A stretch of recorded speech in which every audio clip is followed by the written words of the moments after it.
మణరత్నం సినిమాలో ఉంది. ఇలాంటి ఇల్లు మళ్ళీ దొరకదు.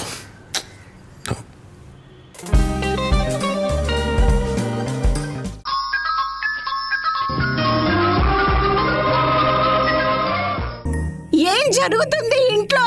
నన్ను కావాలని మీరందరూ కలిసి ఏడిపిస్తున్నారా? అమ్మా, మేమేం చేసినా నిన్ను కాపాడడం కోసమే అమ్మా. నీ నిజం తెలిస్తే నువ్వు తట్టుకోలేవని నీకు చెప్పలేదమ్మా.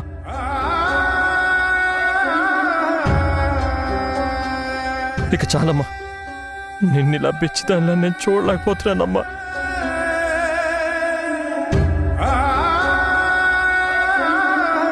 ఇందులో సింధు తప్పేం లేదమ్మా. ప్రతి క్షణం నీకేమైపోతుందో అని తను చస్తూ బ్రతుకుతోందమ్మా.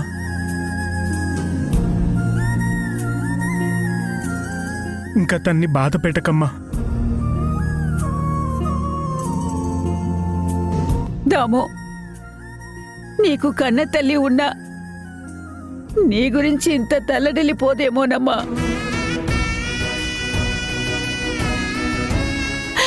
నిన్నొక చంటి బిడ్డని చూసుకున్నట్టు చూసుకుందమ్మా.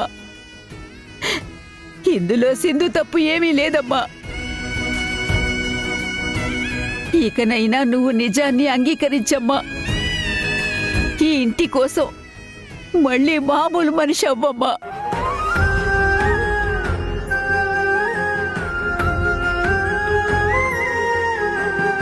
ఇప్పటికే కన్న కొడుకుని పోగొట్టుకుని ఈ ముసలి ప్రాణం సగం చచ్చిపోయింది.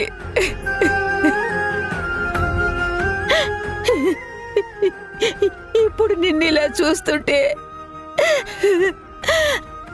పూర్తిగా చచ్చిపోయేలా ఉన్నానమ్మా.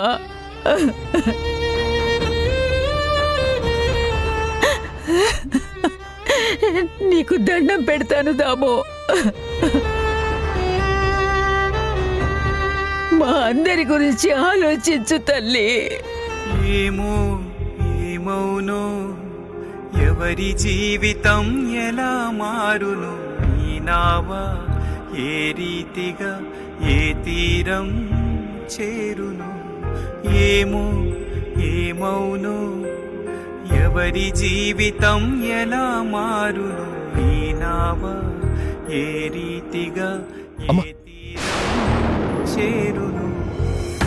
కాలమే కాటు వేసెనే, కన్నీరే మాకు మిగిలెనే.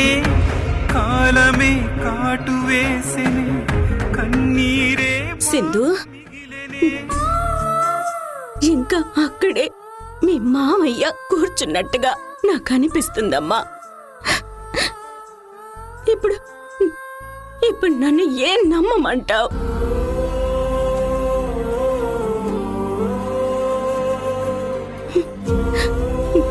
ఇంకా చంద్ర మాటలు నాకు స్పష్టంగా వినిపిస్తున్నాయి. నా కోడలు సింధు చెప్పింది తప్ప ఇంకెవ్వరూ చెప్పింది వినొద్దు అని అదిగో ఆయన నాతో అంటున్నాడమ్మా.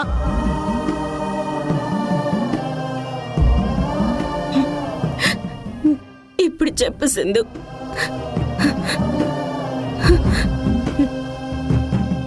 చంద్ర అక్కడ ఉన్నాడా లేడా?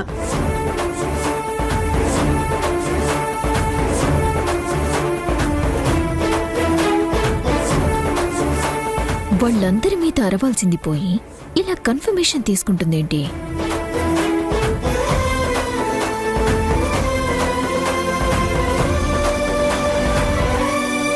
అత్తయ్య,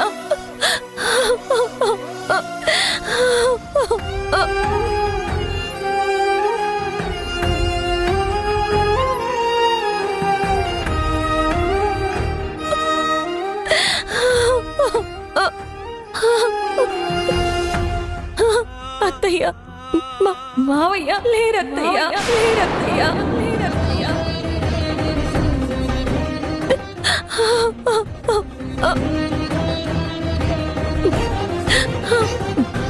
మావయ్య మీకు అన్యాయం చేయలేదత్తయ్య. మీతో పాటు ఆయన ఆత్మ కూడా నరకం అనుభవిస్తోంది.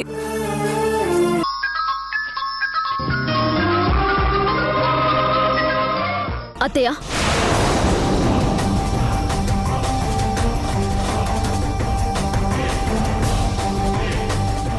అత్తయ్య, నేను చెప్తుంటే మీరు నమ్మలేదు కదా. మిమ్మల్ని వీళ్ళందరూ కలిసి ఘోరంగా మోసం చేస్తున్నారు అత్తయ్య. మావయ్య అసలు ఆ ఫ్లైట్ యాక్సిడెంట్ లో చనిపోనే లేదు. ఇదంతా వీళ్ళాడుతున్న అబద్ధాల డ్రా.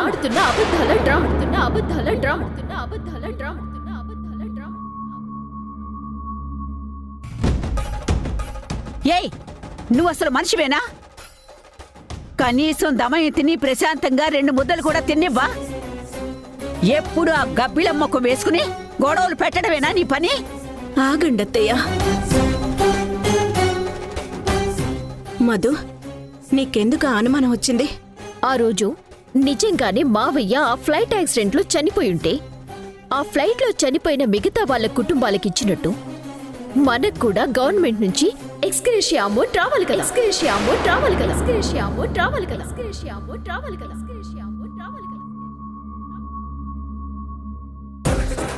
మరి మనకి మాత్రం ఎందుకు రాలేదు?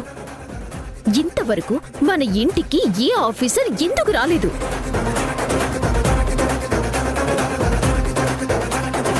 దీన్ని బట్టి చూస్తే వీళ్ళందరూ కలిసి మనల్ని మోసం చేస్తున్నట్టే కదా అత్తయ్య.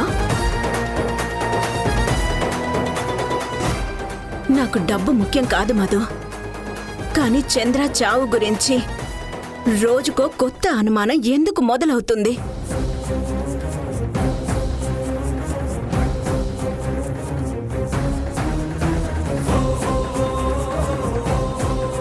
నిజం చెప్పండి, ఈ విషయంలో నన్ను మీరేమైనా మోసం చేస్తున్నారా? చెప్పండ్రా. ఏంటి సింధు ఇది?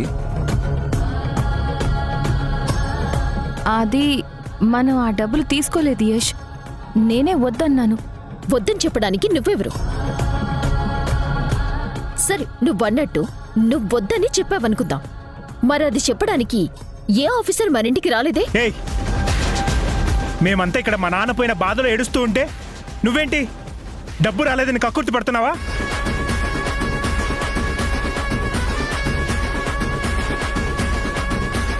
సింధు ఒక్కతే కాదు, కొడుగ్గా నేను కూడా చెప్తున్నాను. మా నాన్నే మాకు లేనప్పుడు ఆ డబ్బు మాకు అక్కర్లేదు. సరే, నేనిప్పుడు డబ్బు గురించి మాట్లాడటం లేదు. ఎందుకు అని ఆఫీసర్స్ ఎవ్వరూ మన ఇంటికి రాలేదు, ముందు అది చెప్పమనండి.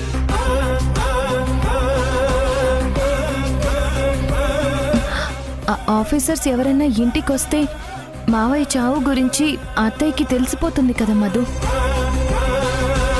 అత్తయ్య ప్రాణాలకే ప్రమాదమని డాక్టర్ చెప్పారు కాబట్టి ఆ ఎక్స్గ్రేషియా వద్దని ఆఫీసర్స్ ఎవరూ ఇంటికి రావద్దు అని నేనే స్వయంగా వాళ్ళకి చెప్పి ఆపాను.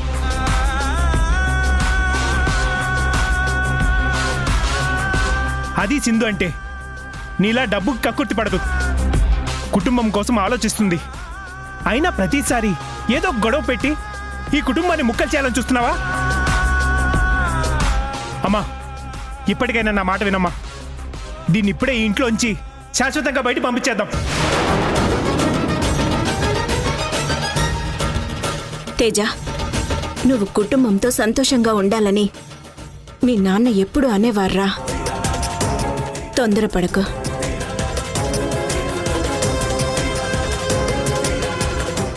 మధు, ప్రతిసారి నా దగ్గరకొచ్చి సింధు ఏదో నిజం దాస్తోందని మాట్లాడుతున్నావు.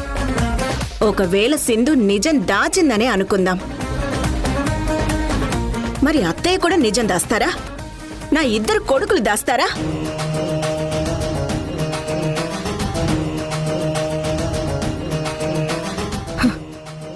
నా కుటుంబానికి నన్ను మోసం చేయాల్సిన అవసరం ఏముంటుంది అసలు?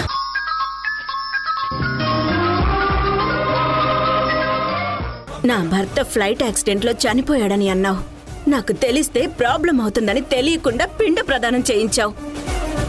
ఇవన్నీ నా ఆరోగ్యం కోసమని నేను నమ్ముతున్నాను. కానీ నేను ఇన్ని రోజులు చంద్రతో మాట్లాడుతున్నట్టు ఎవరితో మాట్లాడాను?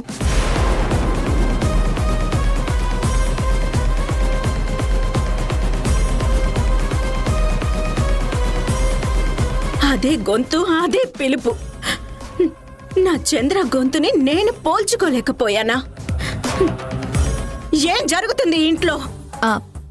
అత్తయ్య అది ఆ తడబాటు చూస్తేనే తెలుస్తోంది కదా అత్తయ్య, తను తప్పించుకోవాలనుకుంటుందని. దానికి ఇదిగో నన్ను నోరు మోయించే నా భర్త, సింధుకి సపోర్ట్ చేసే యష్, ఈ అమ్మమ్మ సపోర్ట్గా ఉంటారెప్పుడు.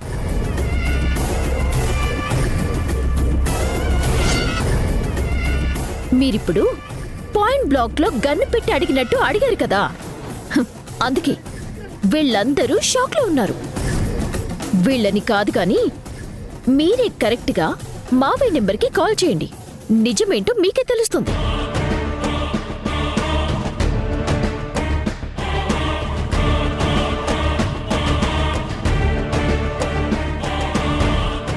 సిద్ధుతో అత్తయ్యకి ఈ విషయం తెలిసిపోయిందని చెప్పడమే మర్చిపోయాను.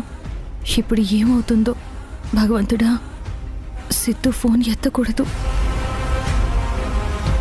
ఇదిగోండి అత్తయ్య, మీరే కాల్ చేసి అడగండి.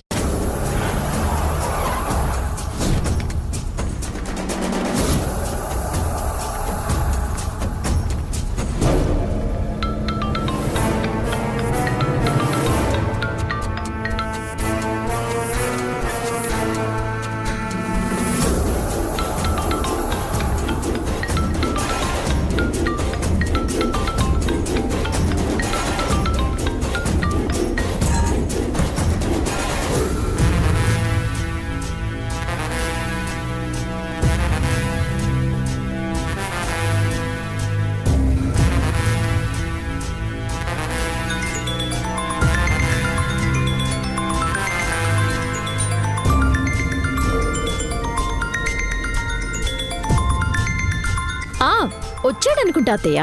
మావయ్య కాని మావయ్య లైన్లోకి. మీరే కనుక్కోండి, ఎవరు మావయ్యలా మేనేజ్ చేస్తున్నారో, అలా ఎవరు మేనేజ్ చేయమని చెప్పారో మీరే కనుక్కోండి.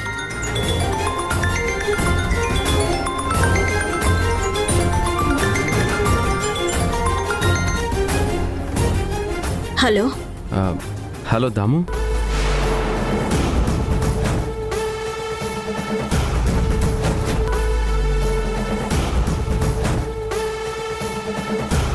దాము చెప్పు, ఏంటి కాల్ చేసావు? త్వరగా చెప్పు దాము, నేను ఆఫీస్కి వెళ్ళాలి.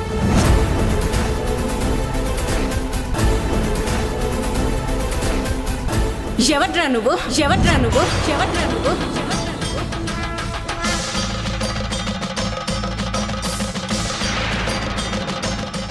ఎందుకు గొంతు మార్చి నా భర్తలా మాట్లాడుతున్నావు? భర్తలా మాట్లాడుతున్నావు? భర్తలా మాట్లాడుతున్నావు? భర్తలా మాట్లాడుతున్నావు?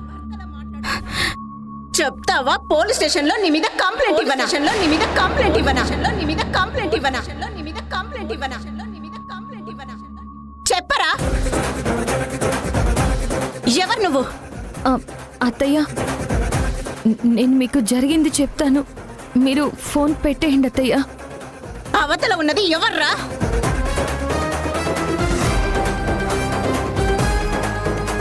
సిద్ధు, నువ్వు ఫోన్ పెట్టు.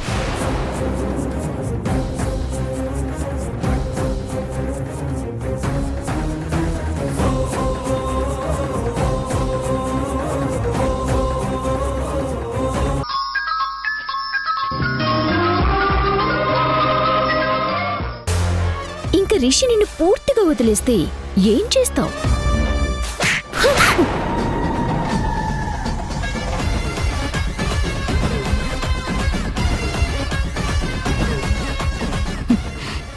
నా బిడ్డల విషయంలో తమాషా చేస్తే నేను సహించను మధు. రిషి తన నాయనమ్మ కంట్లో నీళ్లు చూసి అలా రియాక్ట్ అవ్వకపోతే వాడు నా కొడుకెందుకు అవుతాడు? కన్న తల్లి మీదే కళ్ళెర్ర చేసిన వాడు రేపు నువ్వు మా కుటుంబాన్ని ముక్కలు చేయడానికి ఇన్ని ఎత్తుగడలు వేస్తున్నావు అని తెలిస్తే నిన్ను ఏం చేస్తాడో ఆలోచించుకో.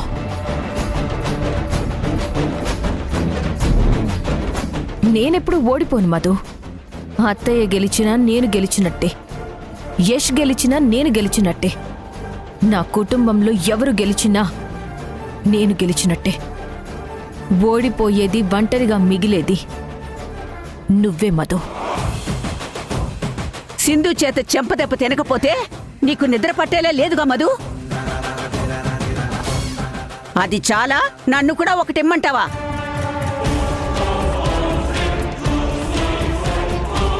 చెప్పు.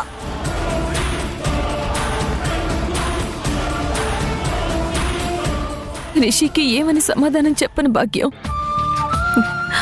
మావయ్య చనిపోయారన్న విషయం యష్కి చెప్తే తను గన్తో షూట్ చేయడం వల్ల మావయ్య చనిపోయారని తెలిసిపోతుంది. అది యష్ తట్టుకోలేడు. ఆ విషయం యష్కి తెలియకూడదని మావయ్య నా దగ్గర మాట తీసుకున్నారు. మరి నేను ఎలా చెప్పగలను? అత్తయ్యకి సడన్ గా చెప్తే తను మనకి దక్కేవారా? ఏ అవకాశం లేకే కదా ఆయన చావుని నా గుండెల్లోనే సమాధి చేసుకున్నాను. రిషి చిన్నోడే సింధు. ఏదో ఆవేశంలో నోరు జారాడు. నువ్వు దాన్ని మనసుకు తీసుకోకు.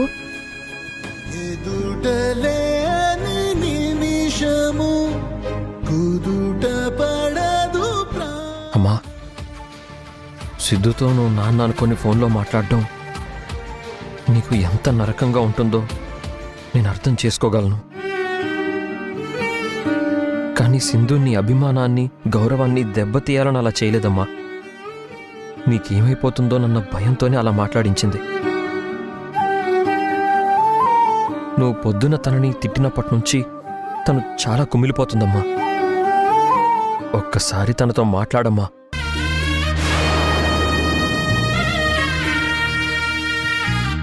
నాకు ఎంత నరకంగా ఉంటుందో అర్థం చేసుకోగలను అన్నావు కదా. అర్థం చేసుకోనుంటే ఇలా నా ఎదురుగా కూర్చొని సింధుని క్షమించమని అడిగేవాడివి కాదురా.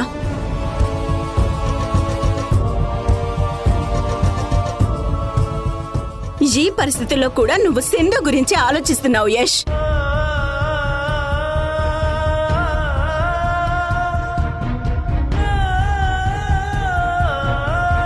నీ కన్న తల్లి గురించి నీకసలు ఆలోచనే లేదా? నా కళ్ళల్లో ఈ కన్నీళ్లు కనిపించట్లేదా నీకు?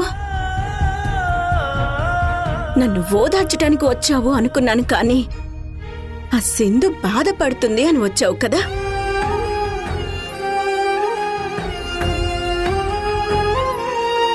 అది కాదమ్మా, నీకు సింధు గురించి తెలీదా?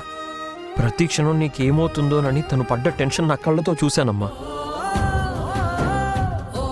ఈ నిజం తెలిస్తే ఎక్కడ నీ ప్రాణాలకే ప్రమాదం జరుగుతుందోనని, నిన్ను ఎలాగైనా కాపాడుకోవాలని చేయని ప్రయత్నం లేదమ్మా. చూసాన్రా, చాలా ప్రయత్నాలు చేసింది. ఆఫీసర్లని ఇంటికి రాకుండా ఆపటం, ఆ సిద్ధు చేత ఫోన్లు చేయించటం.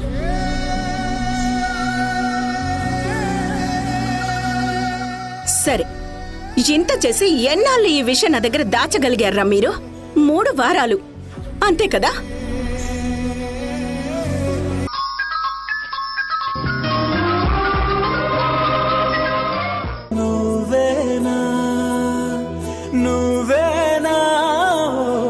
ఇది నీ సింధు ముద్ద. నాకు పసి ప్రపంచమైనా, నాకు ప్రతి వసంతమైన, నా కథకు సుఖాంతమైన నువ్వేనా. నాకు చిరు సంతోషమైన, ఇంక చాలు యష్. నీటివైనా, ఇది చివరి ముద్ద. నా కలకు నిజానివైన నువ్వేనా. నువ్వేనా, నువ్వేనా, నువ్వేనా, నువ్వేనా. యష్, నేనొకటి చెప్తాను, నువ్వు వింటావా? నాకు వినాలనిపిస్తేనే వింటాను. చెప్పేంటిది? నేను కొన్ని రోజులు ఈ ఇంటికి దూరంగా ఉంటాను యష్.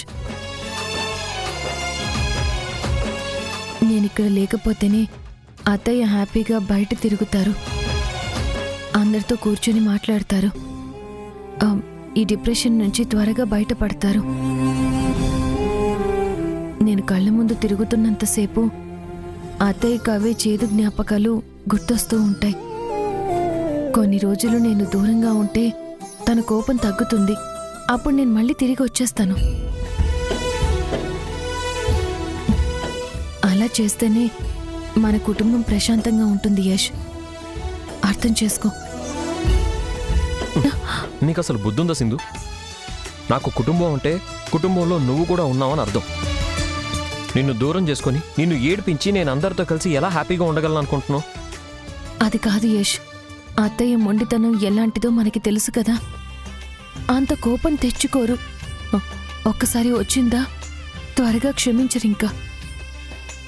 మా అమ్మ మొండితనం నీకు తెలిస్తే నీ మొగుడి జగమొండితనం కూడా నీకు తెలుసు కదా సింధు. లేదు యష్. ఇంకేం చెప్పకు. నువ్వు లేకపోతే నేను ఇక్కడ ఒక్క క్షణం కూడా ఉండలేను సింధు. అంతే. అర్థం చేసుకో యష్. నువ్వు నన్ను ఇలా సపోర్ట్ చేస్తుంటే అత్తయ్యకి నీ మీద కూడా కోపం వస్తుంది. నువ్వు తనకి దూరం అయిపోతావని నాకు చాలా భయంగా ఉంది. సింధు, నువ్వు నా గురించి ఆలోచిస్తావు, మా అమ్మ గురించి ఆలోచిస్తావు, మన ఫ్యామిలీ గురించి ఆలోచిస్తావు. మరి నీ గురించి నేను ఆలోచించకపోతే ఎలా? నేనంత స్వార్థపరుని ఎలా అవుతాను? అలా కాదు యష్. ఇప్పుడున్న పరిస్థితుల్లో ఎవరో ఒకరు తగ్గాలి కదా. అందుకే నా మాట నెగ్గించి నువ్వు కాస్త తగ్గు. సింధు, నాకు అమ్మ కావాలి, అలాగే నువ్వు కూడా కావాలి. నువ్వు లేకుండా నేను బతకలేను సింధు. నువ్వు కానీ ఇక్కడి నుంచి వెళ్ళిపోతే నేను పూర్తిగా ధైర్యం కోల్పోతాను. నిన్ను నా చేతులతో నేను పంపించేస్తే నా ప్రాణమే పోతుంది సింధు. ఇక్కడ ఏం జరిగినా సరే మీ ఇద్దరిని నేనే కాపాడుకుంటాను. నేనెవరిని వదులుకోలేను. అయినా నువ్వే ఒకసారి ఆలోచించు. ఈ సమయంలో నాన్న బతికుంటే నిన్ను ఇంట్లో నుంచి పంపిస్తుంటే ఊరుకునేవారా? నువ్వు వెళ్తాను అంటే గట్టిగా తిట్టి ఈ ఇంటిని ఒక్కటిగా ఉంచాల్సిన బాధ్యత నీదేనమ్మా అని అనరు? నా కుటుంబాన్ని కాపాడే శక్తి, ఆ శక్తి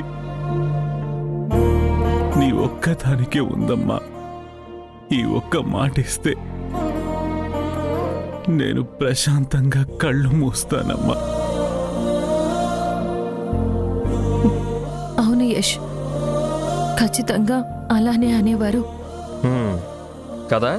మరిప్పుడు నాన్న లేరు కాబట్టి ఈ ఇంటికి నేనే హెడ్ ఆఫ్ ద ఫ్యామిలీ. కాబట్టి నేను చెప్పింది నువ్వు వినాల్సిందే.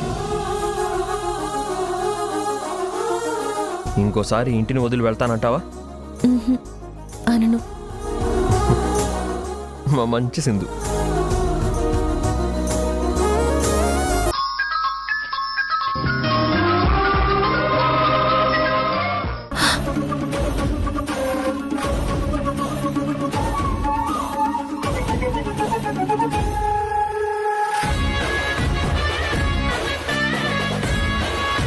ఏమైంది యష్? ఎందుకంత టెన్షన్గా ఉన్నావు? నేను అడిగేదానికి కరెక్ట్గా సమాధానం చెప్పు సింధు. మా నాన్న ఎలా చనిపోయారు? నాన్న ఎలా చనిపోయారు? నాన్న ఎలా చనిపోయారు? నాన్న ఎలా చనిపోయారు? నాన్న ఎలా చనిపోయారు? అడుగుతుంది నిన్నే. నాన్న ఎలా చనిపోయారు? చెప్పాను కదా యష్, ఫ్లైట్ యాక్సిడెంట్లో అని. అబద్ధం, అబద్ధం, అబద్ధం, అబద్ధం, అబద్ధం. నువ్వు చెప్తోంది అబద్ధం సింధు.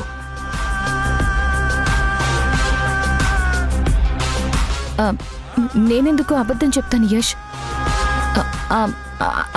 అదే నిజం. అది నిజం కాదు సింధు. మా నాన్న ఆ రోజు అసలు ఫ్లైట్ ఎక్కలేదు. నాన్న ఆ రోజు అసలు ఫ్లైట్ ఎక్కలేదు. ఆ రోజు అసలు ఫ్లైట్ ఎక్కలేదు. ఆ రోజు అసలు ఫ్లైట్ ఎక్కలేదు. ఆ రోజు అసలు ఫ్లైట్ ఎక్కలేదు. ఫ్లైట్ ఎక్కని మనిషి అందులో ఎలా చనిపోతారు? ఎందుకు సింధు? ఎందుకు అసలు ఇన్ని అబద్ధాలు ఆడుతున్నావు? ఇంత మోసం చేస్తున్నావు? పిచ్చోళ్ళ నువ్వు చెప్పినవన్నీ నమ్మాను, నువ్వు చేయమన్నవన్నీ చేశాను. అయినా ఎందుకు ఇలా చేస్తున్నావు?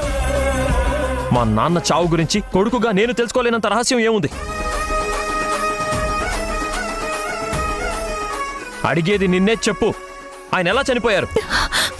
ప్లీజ్ యష్, ఇంతకన్నా నన్ను ఏమీ అడగకు. నేను చెప్పలేను. ఎందుకు చెప్పలేవు? ఎందుకు చెప్పలేవు? అర్థం చేసుకో యష్. మావయ్య చనిపోయారు. ఆ నిజాన్ని మనం మార్చలేము. అందుకని నిజాన్ని దాచేస్తావా? ఆయన ప్రాణం పోయింది, దానికి కారణం నాకు తెలియాలి. ఇప్పుడు చెప్తావా లేదా?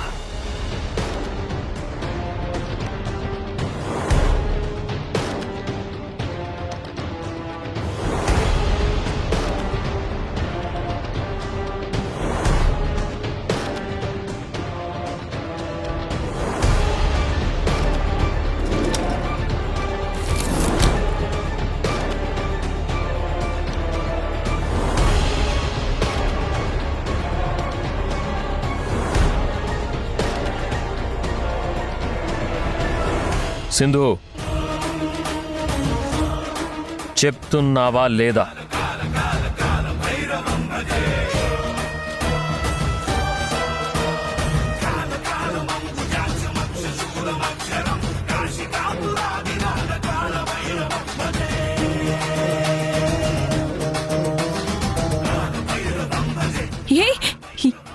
ఎందుకు యష్?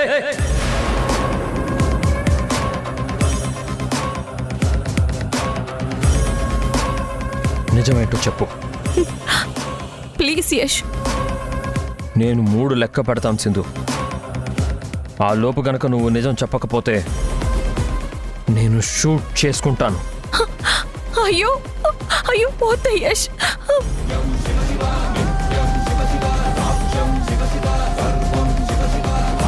ఒకటి ఒకటి ఒకటి